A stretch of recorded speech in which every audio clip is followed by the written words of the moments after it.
Hi friends, welcome to my channel home cooking को।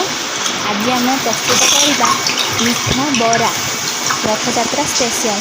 देखु एठी मु किछि बिरी भिजई रखी राति एबे ग्राइंडर से पकई ताको ग्राइंडर कर नेबा।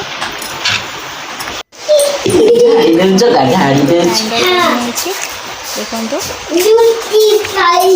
प्रस्तुत करवा आम मीठा बरा। देखो ये एमती डोटे बनइबे जेहेतु मोटा बेसी करेंगे कि पतला बेसी करेंगे ना बहुत तेल हो बरा।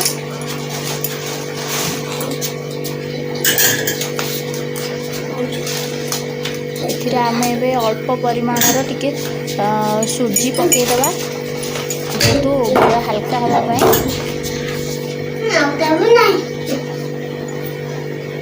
तापर टिके जस्ट राइस पाउडर टिके ऐड करदबा। मामा इतनी टमाटर नहीं एक जस्ट बेकिंग सोडा कि हमर बेकिंग पाउडर भी ऐड कर परिबे। अपन पाखे जोटा थी बेकिंग सोडा कि बेकिंग मासी आना जना इन काटा काटला को इन जना रही जाऊ इन गुटे तो टिके स्टिक गुटे छोटो स्टिक देखते मो छुआ नहीं जाऊँगी गिना टिके पाउडर कौन कर देखो स्वाद अनुसार लुण ऐड करदे।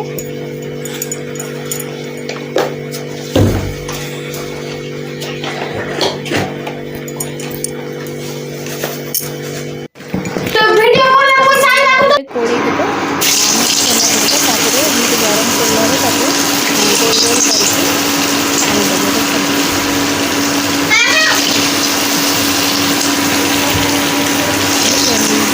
गरम करके रखिए गरम तेल गोल गोल गोल साइज करके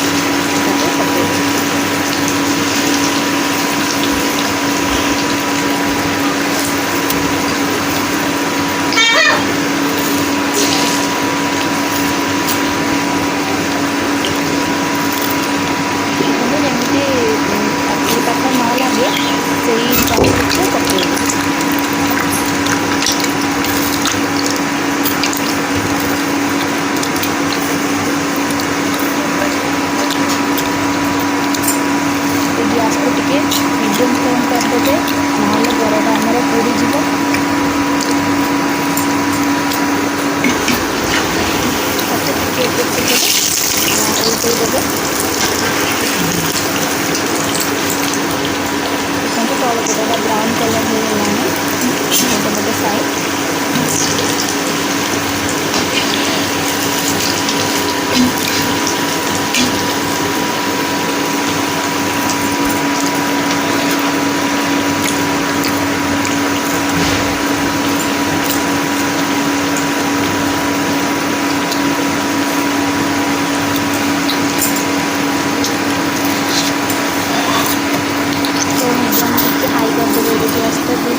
ଏବେ ପ୍ରସ୍ତୁତ କରିବା ଚିନି ଶିରା।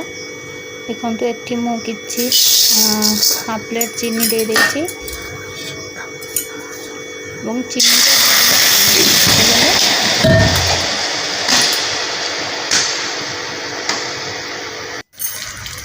ଏବେ ଶିରାଟି ଦେଖନ୍ତୁ ଫୁଟି ଆସିଲା। ଏବେ ଛଣା ଯାଇଥିବା ବରା ଆଡ୍ କରିଦେବା ଚିନି ଶିରାରେ।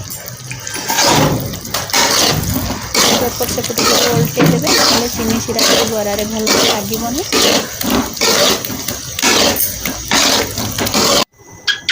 ଦେଖନ୍ତୁ ଏବେ ପ୍ରସ୍ତୁତ ହେଇଗଲା ଆମ ମିଠା ବରା।